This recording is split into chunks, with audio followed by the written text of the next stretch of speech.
আপোনাৰ মনলৈ লেতেৰা অথবা বেয়া চিন্তাবোৰ আহি থাকে নেকি? যদি আপোনাৰ মনলৈ লেতেৰা অথবা বেয়া চিন্তাবোৰ আহি থাকে, ভিডিঅ'টো আপোনাৰ বাবে।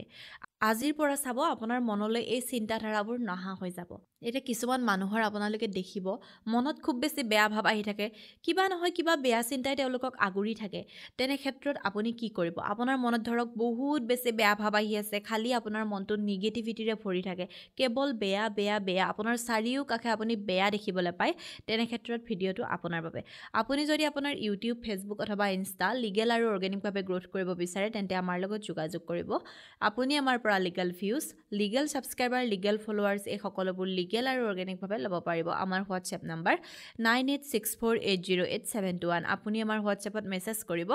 আপোনাৰ ক্ৰাইটেৰিয়াসমূহ জনাই দিব আৰু আপোনাক আমাৰ তৰফৰ পৰা ফোন কৰা হ'ব। এতিয়া আমি জানিম যে আপোনাৰ মনলৈ যদি খুব বেছি বেয়া ভাৱ আহি থাকে, তেনে ক্ষেত্ৰত আপুনি কি কৰিব। এতিয়া আজিকালি কি হয়, বহু মানুহৰ মনলৈ বেয়া ভাৱ আহি থাকে। সেই বেয়া ভাৱটো আপোনাৰ কোনটো? আপুনি সেইটো জানিব লাগিব। মই আজি আপোনালোকক ক'ম অশ্লীল ভাৱ আহি থাকিলে কি হয়। এতিয়া অশ্লীল ভাৱ কিহৰ কাৰণে আহে? আজিকালি মোবাইলটো সহজলভ্য। মোবাইলত আপুনি বিভিন্ন ধৰণৰ বেয়া ভিডিঅ'জবোৰ দেখিবলৈ পায়, যিবোৰৰ প্ৰতি বহু ল'ৰা-ছোৱালী আকৰ্ষিত। বহু ল'ৰা-ছোৱালীয়ে সেইবোৰ চাই থাকোঁতে তেওঁলোকৰ মাইণ্ডটো ইমানেই বেছি লেতেৰা হৈ যায় যে তেওঁলোকৰ ভাল কথা ভাবিবলৈ সময় নাই। কেৱল সেই অশ্লীল কথাবোৰে তেওঁলোকৰ ব্ৰেইনলৈ আহি থাকে। এতিয়া আপোনাৰ ব্ৰেইনলৈ ধৰক এই খুব বেছি অশ্লীল কথাবোৰ আহি আছে, আপুনি বেয়া কথা ভাবি আছে। তেনে ক্ষেত্ৰত আপুনি কি কৰিব? প্ৰথমতে আপুনি আপোনাৰ মাইণ্ডটো, আপোনাৰ যিটো মন, সেই মনটোক আপুনি সুস্থিৰ কৰিব লাগিব। মনটোক আপুনি কণ্ট্ৰল কৰিব লাগিব। মনটোক বুজাব লাগিব যে এই কথাখিনি মোৰ বাবে নহয়। এই কথাখিনি মই ভাবিব নোৱাৰোঁ। কাৰণ আমাৰ মনটোক কিন্তু আমি কণ্ট্ৰল কৰিব পাৰোঁ। আনে আমাৰ মনটোক কণ্ট্ৰল কৰিব নোৱাৰে। আপুনি সেইটো কৰিব নিদিব। আনক নিজৰ মনটো কেতিয়াও কণ্ট্ৰল কৰিব নিদিব। নিজৰ মন সদায় নিজে কণ্ট্ৰল কৰিব।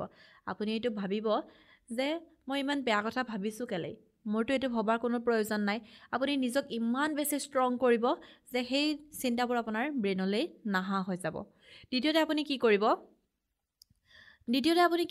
যেতিয়া আপোনাৰ বেয়া ভাৱবোৰ বেছিকৈ আহিবলৈ ল'ব, আপুনি খুব বেছি আধ্যাত্মিকতাৰ লগত জড়িত হ'ব। আপুনি যেতিয়া আধ্যাত্মিকতাৰ লগত জড়িত হ'ব,